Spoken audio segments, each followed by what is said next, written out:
Welcome to Juice United Show, and it's that time again. It's the preview for Manchester United versus Brighton and Hove Albion at the Amex. It's going to be a tough one. But look, I think we got enough to do what's needed, Garth. What do you think of today? Tomorrow's game. It's going to be a tough one. It's probably our toughest one left of the season. What are you thinking? What are your thoughts going into this game?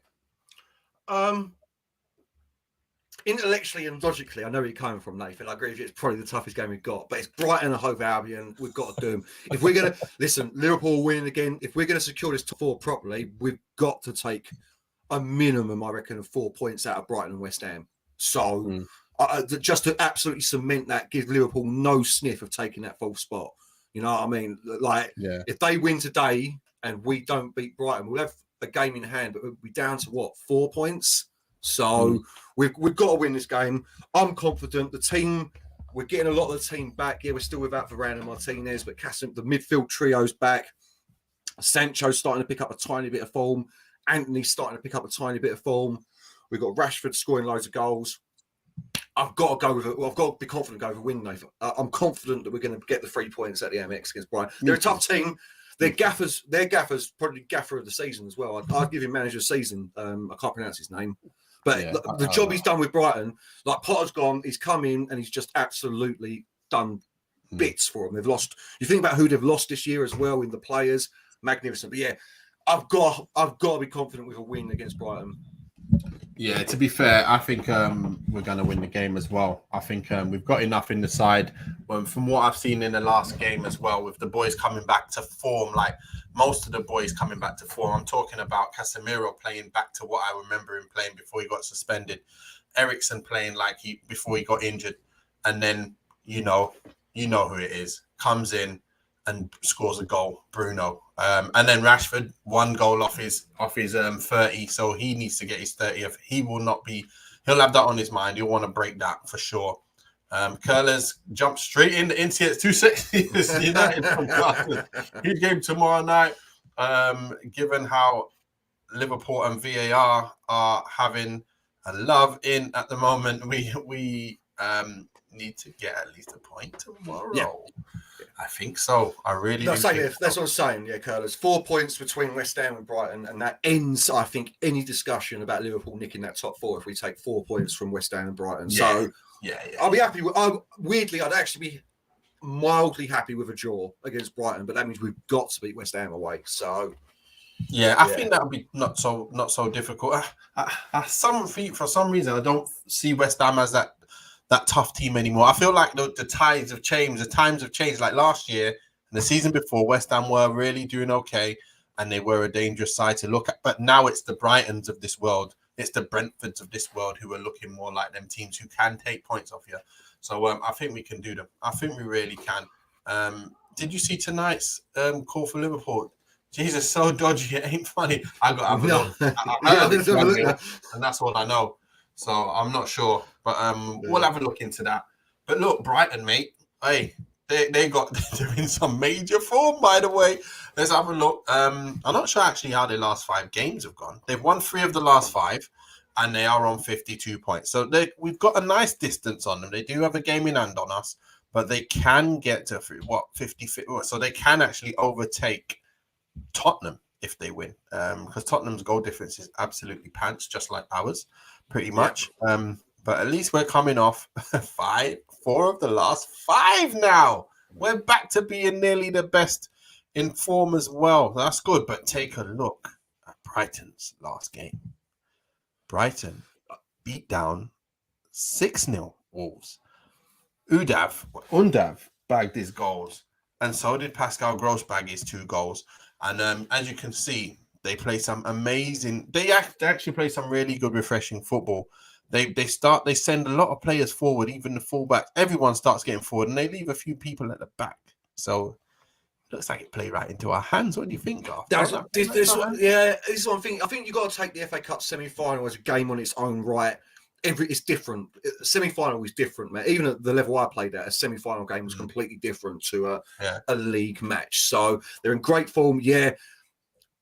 exactly what you're saying, Nate. I just feel like it plays into the way we're playing, the way that they play. We'll be able to counter them, hit them on the break. The moment they come forward, we should, like the speed we're going to have in that front three. If it's the front three, I'm thinking it's going to be the midfield dominance. Like, if you told me their midfield and our three midfielders, then you're expecting us to dominate them all game with them. Yeah. We're not going to, but the strength of our team should guarantee us at least a point at the Amex. You know, it really. I know they're in great form and everything, Nate. Yeah, at least a point minimum, mate. So.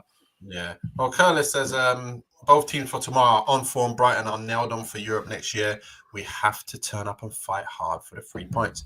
This is a big 100%. one. That's what I'm saying. It really, you know, there's no easy games in the Prem. And this is just a game where you really have to be on your form. I remember when Wolves used to be this kind of team where we would fight hard, and they used to get the better of us quite a few times, to be fair, in the last few years. So look, they're doing all right. But when you look to it, Mitoma is the man. He'll be wanting to get one back on Wan-Bissaka, and that's why I think he might play. McAllister's second top scorer as well on 10, and Pascal Gross is on 9. So they've got 10, 10, and 9. It's not don't bad. Pay attention to them numbers on the left there. Don't worry about that. Brighton, they're doing all right, man. They're scoring goals. Wait a minute. Let's take a look at how many goals they've scored compared to us. They've Plus 21, more goals than us. Yeah, mate. Yeah, plus 21. I couldn't believe that. But then they just had a 6-0. You know, look, they beat us once this year already. When you think about it, but look, they've got 61 goals to our 49. Yeah, man. Yeah, and they've conceded just one more than us. And then when you look at the goal difference, they're absolutely blitzing us. Yeah, but we haven't scored that many goals this season, and we've taken some heavy defeats: 6-3, 4-0, 7-0. And that's the season, isn't it? Like, what it is. If we look at them, they'd probably say the same thing. No, but what I'm saying, is the only stat that matters there. There's 2 stats that matter: the position on the left and the points on the right, mate. And we beat them in both of them. So I know where you're coming from. I know where Curtis is coming from. They're dangerous. If we give them time, if we give them space, if we're not our best, then everything I just said goes out the window. But at this stage of the season, we've got to turn up and be our best, Nate. That's what I'm saying there. You're right. But do you remember what happened at Old Trafford, right? Yeah. That's what I said. They beat us once in the season already. But come on, that was the first game of the season. Yeah, that's the first game of the season. Maguire was still playing. You know, Martinez hadn't quite got up to speed with the Premier League yet. Did we have Casemiro at that point? No, we didn't, did we? No, so we had no Cas. We didn't even think about him at that point. We didn't know he was even coming at that point. No, exactly. So no. Yeah, it's a different team. Different team. But they're great, man. I don't want to be saying they're not. They're a great team. They've done phenomenal this year. Like I said, manager of the season for me, and probably team of the season as well. But it's still Brighton and Hove Albion, man. We've got to be beating them. So. It's just where we're at the moment, isn't it? It's like we can't expect to be a Man City yet, but we should beat them. Exactly what you're saying. We should, but it's going to be tough. We have to be playing at our best to win this kind of game, I think, because they do play some good stuff. And again, we ain't got our full 11 as well. We should be confident and we should be capable of beating this side quite comfortably if we apply ourselves correctly. That's true. Let's take a look at our kind of information from Ten Hag. What we got was Donny obviously out, but he's coming back. He's nearly back on the training field. Martinez, Varane are also, we've been told, that they may be back before the end of the season. I don't know where McTominay is, but he's obviously certainly injured as well. So they're the people who are injured. McTominay and Varane should be back in a few weeks, is what the Ten Hag said. So they're the first two that come back, Varane and McTominay. So let's take a look at our last game. Last game, it was a 1-0 victory at Villa, which I felt was going to be another tough one. He went with Malacia, who it was a welcome return because he played very well again. Shaw, Lindelof, Dalot, they were all there. And then you had Casemiro sitting, playing back to his best, like I said. Sabitzer and Eriksen were on it, and Bruno playing on the right side as well, and Sancho playing, and he rested Anthony, of all people, who I felt was playing well for a little while. So and then Sabitzer came in, so it was a bit of a mix-up, and it did kind of throw Aston Villa off a bit, didn't it? Yeah, I mean, I think it threw our team off a little bit as well.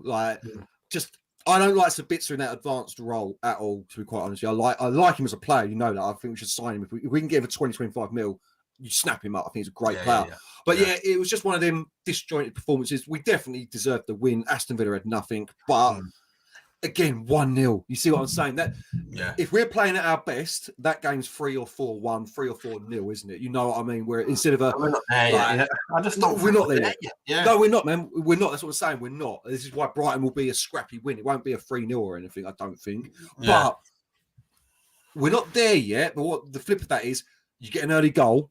And then you get a second early goal, and then all of a sudden, you know what I mean? Like, it's down to the circumstances of the game at the moment. Whereas, like, Man City walk into every game knowing they're going to score 2 goals. At the moment, we've got to start well. I said this cliche for 5 or 6 games now, and it's the truth. First goal, mate. First goal is going to be very, very important in this game. So yeah, I think so as well. And by the way, what is actually happening with City at this moment?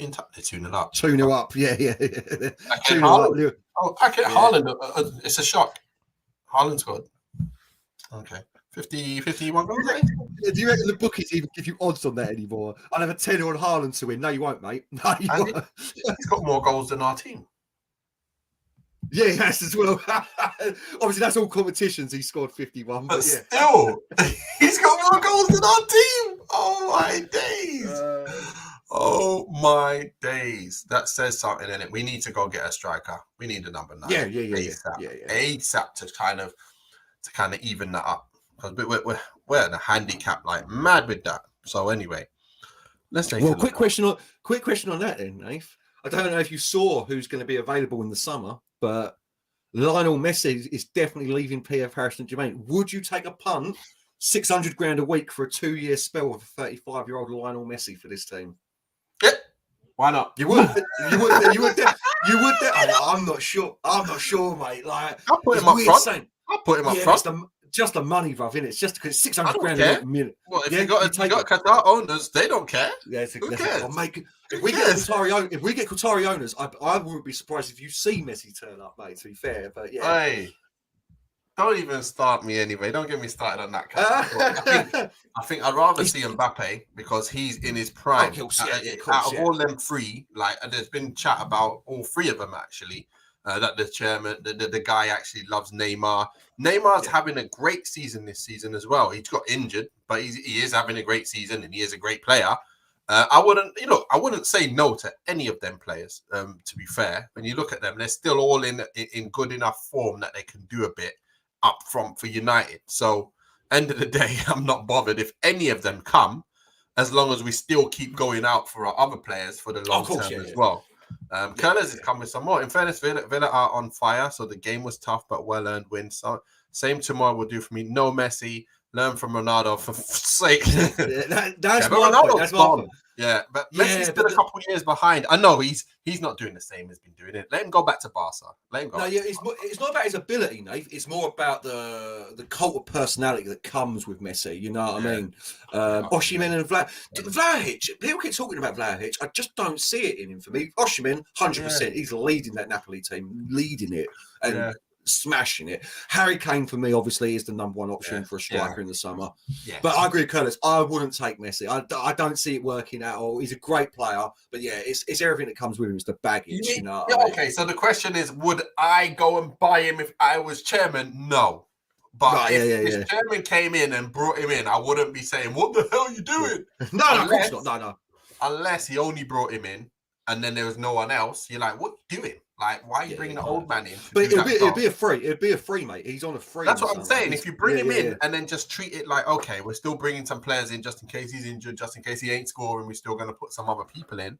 Like, you still get your Harry Kane, no problem. But if you're just going to get him in and ruin the squad, but I feel like the Cristiano Ronaldo thing, as much as I love him, it did ruin the rotation that we had and the momentum we had going into the start of that season. We were looking like we were odds on to bag goals for fun because we had pace in all positions and we know what we did the season before. So anyway, that's the way it is.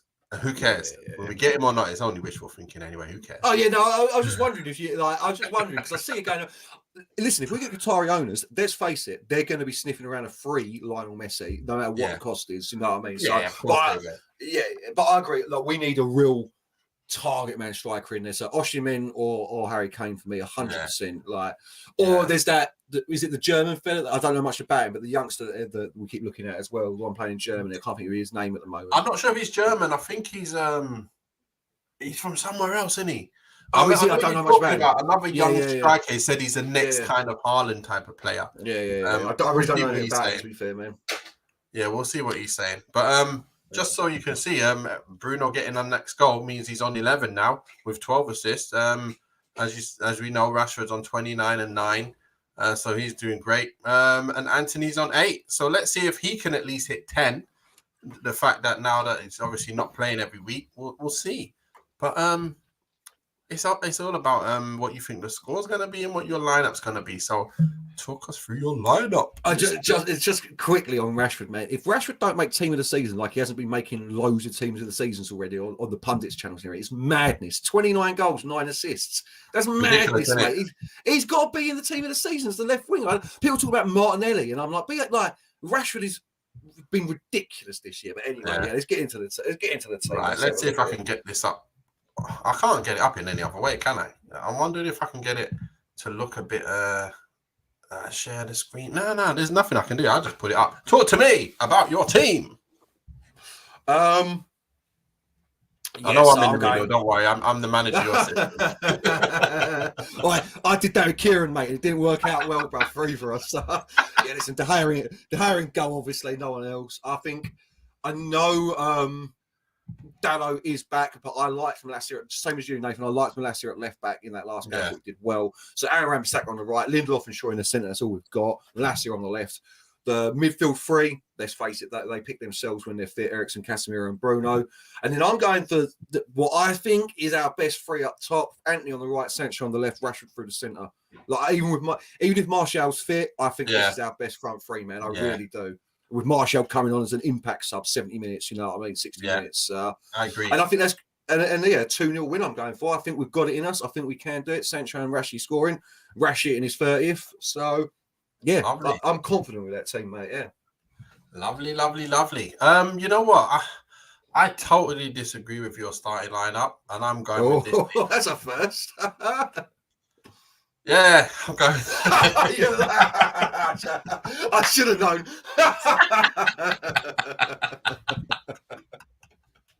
I can't believe we've gone with the exact same team this time. I was thinking Mitoma's going to come in, so he's going to have to swap Dalot with Aaron Bissaka. And exactly what you said there with Malacia.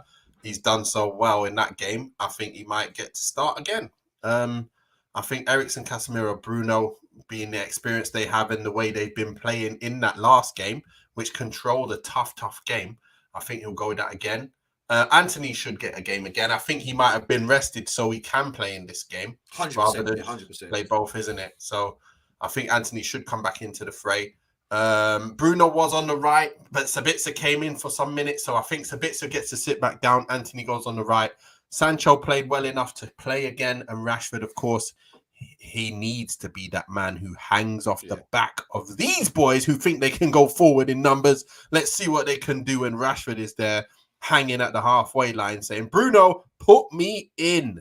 That's what's going to happen. And that's why I've gone with a high-scoring game. You've gone with a good game, though. That's a good game, mate. Yeah, man. I think they're going to get some goals this time round. I don't think we can play Brighton that amount of times. And, like in the last 2 games, what was it? We beat them. No, this is the last game, isn't it, that we played? Yeah, we drew nil. Right. It was 0-0. We lost 2-1. 0-0. So pens and a 2-1 defeat, mate. So I think there's going to be more goals in this one. And I also think Bruno gets a goal, Rashford and Casemiro. Let's see what Curlers is saying. Like I said, Casemiro is a good choice because he was looking for a goal in that last game. He was looking for one, mate. So. Curlers has said he will put Bruno on the right for me and Anthony off the bench. The gaffer likes these options in tight games. You know what? He did it against City, didn't he? Did it against City as well. Fair. And Bruno, and that's what, like the first time right-footed crosses. That's why he has Bruno there and this is what I think is even better for United. Remember I was telling you, like, we don't have that fluidity when we get up the wings and people putting balls in straight away. But if you noticed, in the game against Villa, I saw Anthony on the left when he came on as well. So to be able to get in and actually put a ball in, I think that can be used. And especially if we get Kane, we'll see more of him on the left, Sancho on the right, or even Bruno on the right a lot of times, because we're going to see more people putting balls in with the timing and the quality. So I agree. You see, I just don't like. I agree with your point, Curtis. I do, because I can imagine that happening. But I don't like Bruno on the right, man. I think it stifles us down that side. Our front three. Yeah, I think our front three need to be pure pace, man. I really do. You know what though? I thought the same thing, yeah. But for some reason, he's been doing well on the right. He's even getting in with pace. I don't understand it. He's been getting in with pace. Like, I don't know. He seems to break the lines very well and get balls in. So I'm actually liking what I'm seeing, and I never thought I would say that at all. I didn't. I was actually thinking exactly the way you're thinking. Yeah, no, I'm still there, mate. Yeah, that's weird, man. No, leave him in there. We need some pace, man. Forget all of that. And now he's just creating chances, scoring 3-1 United. We know the win virtually gives us top 4, and the boys will be well up for this. But Garth, he gives much better crossing and dribble options there. You took the words out of my mouth, Curlers. I'll give you crossing. I'm not going to give you dribbling. Not over Anthony. Not over Anthony or Sancho. I will give you crossing, but what you're taking on Bruno's position when he plays in the AM centre, he drifts out to the right to put them balls in anyway. You don't need him on the wing, in my opinion, to put them balls in. You really don't, because I think Bruno's best crossing is when he hits the first timers from the edge of the area. That's where I think they're his best. But listen, I'm a bad manager, as I've said. This is why I'm not Ten Hag. Ten Hag knows what he's doing. So, you know what I mean? So I didn't think Bruno could be captain. He proved he can be captain. I didn't think he could play on the right. He can play on the right. So I'm not saying he can't. I just don't like him there, is my opinion. I don't like him there. That's all it is. Okay, well look, we've got the scores, we've got the scorers, and we've got the teams being exactly the same. Let's hope that we're exactly the same with the actual result as well, because obviously we need 3 points. Yeah, Liverpool, I'm sure they're probably still winning right now. Are they still winning right now? Yeah, snuck a 1-0 penalty win. Yeah, and they won 3-0 City. Yeah, City won 3-0. Yeah. That was always going to happen, wasn't it? So they're not running. I think Arsenal's sitting there hoping for some kind of miracle. The miracle ain't coming, mate. It's not coming. Mate, the TikTok lives at the moment are just literally all Arsenal fans sitting there staring at the screen going, please come on West Ham. They need 0-0 half time. They need City to lose 2 games and them to just capitalise on all the wins. It's not going to happen. Yeah. It's too far away. I think Arsenal. I don't think it is. So shocking. You know what? Here's a good one before we go, because Rio, I agree with him fully. He was talking about these people. We can debate this all day. He says, Arsenal, if you're going to call yourself winners, surely you have to win. So I'm like, you're right. In order to be winners, you actually have to win. You can't just be so who's had a better season? Man United or Arsenal? I think obviously in the league, Arsenal, of course, have had a better season. But overall, as a season, which every season should be judged upon overall because you're in loads of competitions, I would take Man United's position right now, because we're probably going to have Champions League anyway. And we've got Cup, and we went further in the league. So I would rather have that than going top of the league and then dropping off at the end and not winning anything or any cups. I think we definitely got to say people would much rather that than, in terms of progression of how good the team is doing, obviously Arsenal are ahead of us. That's true. But in terms of being winners, you can't call yourself winners yet until you win it. You can't just have good form, because Newcastle did it that year, didn't they? When they went miles ahead of us, and then 96. 95-96. And look what happened. So I don't know. No, listen, I'm fully in agreement. Obviously, a lot of my mates are Arsenal fans, and they don't want to admit it, but I don't care. They may have done better in the better season. 100%. 100%. That's what I was going to say. They may have had a better season over 38 games in the league, but when it comes down to it, if we finish third, 7 points behind them, they haven't done that much better than us in the league. Literally.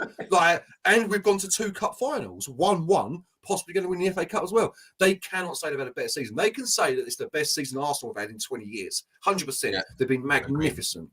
Yeah. But if you don't win the league, then I would go as far as say you've had a disappointing season, Arsenal fans, if you don't win the league. Now you've been on top for whatever it is, 237 days of the season, and then you fell apart at the end. Like, and I'm not going to get too harsh about it, but 100% Man United have had a better season in my mind. 2 cup finals and Champions League football. And this is actually being fair, because I wrote that, and my friends who are Arsenal supporters, when I lived in London for my time, a lot of my years, they actually thought I was having a dig at Arsenal. I was saying, no. Arsenal have had a great season. They were top. It was in their hands. They were ahead by a lot of points. It was in their hands to beat City and stay ahead of them.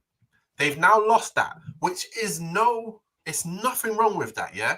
The one thing I say is the players are going to feel like they're going to feel disappointed that they had it in their grasp and they lost it. Secondly, is if they lose this league by more than a certain amount of points, let's say now they lose any more games, now that's when I would say, you know what, you've got to admit that's bottling it. Like, you can't drop off that far from City when you were that far ahead.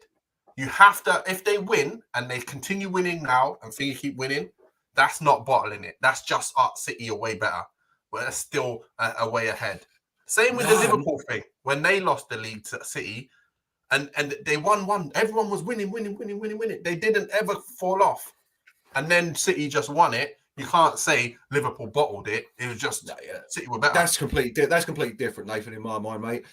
Arsenal, even if you at one point they were 11 points clear with games in hand for Man City. At one point they were equal on games and 8 points ahead of Man City, man. 8 points. Like wow. That is that you could they could have lost to Man City and still been 5 points clear.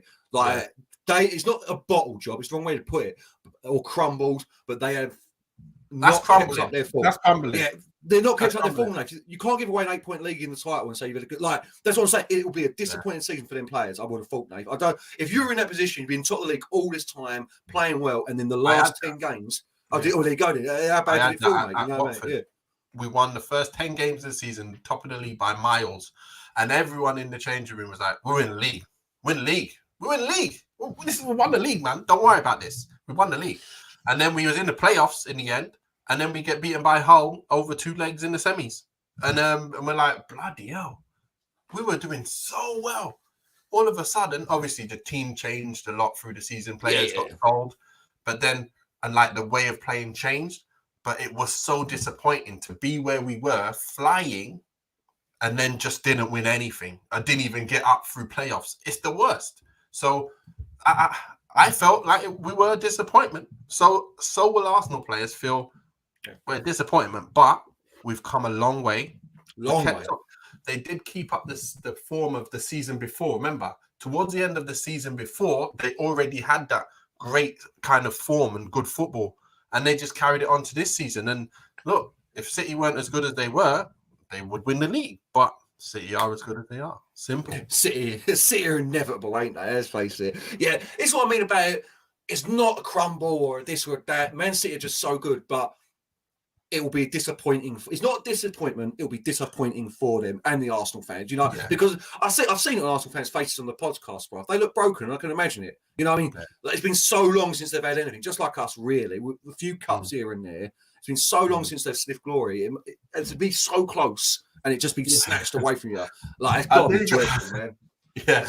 I do want to have a little bit of a dig at Steve, though, because Steve, obviously, you know, like, when you're that far ahead and you're doing that well, you can't still say, I told you we weren't going to win it, if you get what I mean. Like, you can't be like that. You were way ahead and like, seriously, I don't think we're going to win it. Yeah, you know, to be fair, it's not really going to happen. I still don't believe it till it's actually mathematical, not possible to lose it. I'm like, but when you're that far ahead, you're going to... I said it about United. I said, listen, if we win that game and we get within 2 points, I just messed up with the number of games we had. But I felt if we had everybody staying fit and we continued our form, we'd have won the league. But then you look at it and thinking, that's wishful thinking, mate. What was I? Because Rashford really going to score every single game from then till the end of the season? It was never going to happen. Never, ever. And then our players are the ones that got injured when I was thinking that their players are the ones that might get injured. So it's a mad one. Curlers, what are you saying? Sorry, but City have been in third gear all season for me until 5 weeks ago. Even at third gear, they're still miles better than Arsenal. Arsenal won't be this good next year. I was saying that I think they will. I think they'll get better because they're playing some great stuff, man. If they can find better players, that is, though, because it's not easy to find better players. I don't think it's Arsenal won't be as good. I think everyone around them will get better, though. Yeah, I think you'll see Liverpool and Chelsea both get like Liverpool are already back, man. Like the AR's doing it, but they're getting their wins. You know what I mean? They're sneaking up the table quietly, etc., etc. Chelsea, their squad is ridiculous. If they get a good manager in, they're back up the table. Spurs are always knocking around, obviously. So I don't know if they'll be worse, but they definitely won't have. It won't be just Man City and Arsenal at the top of the league next season. Yeah, of course. I think United will be closer now as well. Yeah, same here. We've had our teething problems this year and major injury problems, which a lot of other teams haven't. They have, but not as bad as us and not for as long as us. I think obviously, and when you look at it, as bad as Liverpool's had, they're not far off us. And as bad as we've been, we're not far off Arsenal. It's weird, isn't it? Exactly my point, yeah. Yeah, let's be fair about it. We haven't had a real striker all season. Martial's been injured, and Wout Weghorst is whatever he is. But yeah, good striker in the summer, Nath. The good striker and a couple of reinforcements, and we're challenging, mate, on front. So definitely. That's what I mean. I don't know if Arsenal will not be as good, but everyone else will get better around them because Arsenal don't spend money, mate. Yeah, to be fair, you know what's good about this season as well? Erik ten Hag has found his second string back four where he don't have to experiment anymore either. So when that back four gets injured, he knows who straight away to bring in. So now if he can do that for the Casemiro position and an Eriksen position in a younger people who can fit them, and then you have a proper striker, that means now you've got the whole team, whoever gets injured, you've got anyone can fit in any one of the positions, and he already knows how it will work out. Like Bruno, now you can put him on the right, you can put him on the left. Anthony, left, right. Sancho, left, right. Rashford, left, right, centre. You know, and then you bring in a Kane. You're up there. You're right. You're the one up there all the time. Martial, if you're not fit, no problem, mate. Kane, you're in. Anyway, you're always going to play anyway. Martial, you ready to be on the bench? Yeah? Yeah. You good enough for 9 minutes? 10 minutes? Mate, yeah, Martial's a 15-minute impact sub wouldn't be a horrific thing to have if he stayed fit. I feel so bad for him. I can't believe Maguire snapped his ankle. Comes back. And Maguire decides that he's going to finish you off, mate. Nah, get back on the table, lad. Get back on the table. Next season, we'll do the full proper end of season review. But I'm happy and I'm confident it will be a force next year, man. Yeah, I was also thinking, Garth, we've been doing the match ratings all season. Yeah, let's have a guess who we believe who will be top player of the season.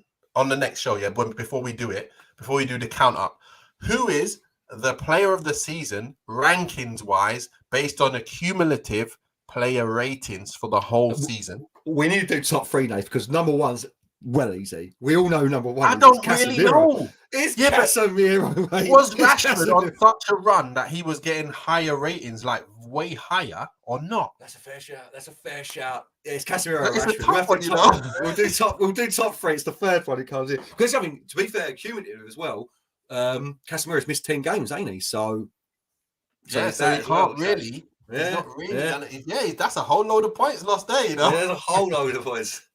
We'll have to look into it. We'll do the average as well. We'll see his best because Casemiro is definitely that's what we do. Accumulative points and then average it by the amount of games they've played. And that's So it doesn't matter if he's played less. It's still going to work out to be the highest. Sorry, I thought you meant we were just adding up the points that they got. No. You can do that as well. We can do that as well. We'll do that as well. It'll be nice to see, wouldn't it, what we've given them all over the season and who we actually think would be the number one, number two, number three before we even count it up. So that'll be good. Let's do that in the next show. Maguire will definitely be bottom. There's no two ways about that. Yeah, we'll give yellow bib to people as well. Don't worry about that. I don't know if everyone knows this, but Man United honestly used to have a yellow bib for the worst trainer at with donkey written on it. Straight up, just donkey written across. You had it for the week. You had it for the week. For the week. And that's like many clubs. We had it at many clubs that I've been at as well, yeah. So fair play. Yeah, so man, it is a thing. It is a thing. The donkey of the week. Donkey of the week. I think the donkey of the week has to get like the drinks in and the breakfast, the dinner in after training. Back then, they had to do some dirty work back then. I doubt you have to do it anymore. You know what I mean? But yeah, definitely been like. Yeah, bring in the cones, mate. You know? You own that shirt, don't you? Like, go make sure you wash it and bring it back next week. That's what I was thinking. There's going to be some poor geezer that's had it like 6 weeks in a row, and he's just desperate. He's just desperate to get it off him. Who has got the donkey of the week most weeks? Let's see. We'll have to look at that as well. So yeah, it'll be good. But look, that's all we got time for. It's gone on quite long. I enjoyed this as well, Gar. It's a good one. Pleasure. Good one again, mate. Yeah, and look, after the game, we'll do a quick little roundup of player rating show and see what happens. Hopefully, it'll be a win, like I said before. Hopefully, we'll get that 3 points away at the Amex Stadium. Hopefully, Rashford gets his 30th. Casemiro gets on a score sheet. And you said Sancho as well, didn't you? So yeah. Let's see who's correct in that score sheet. Like I said, as long as there is 3 points in the bag, I'm not bothered, mate. I'm not bothered. Same here. So, yeah. Well, until then, we'll see you in the next one tomorrow night after the game, probably about 10:15. Peace out.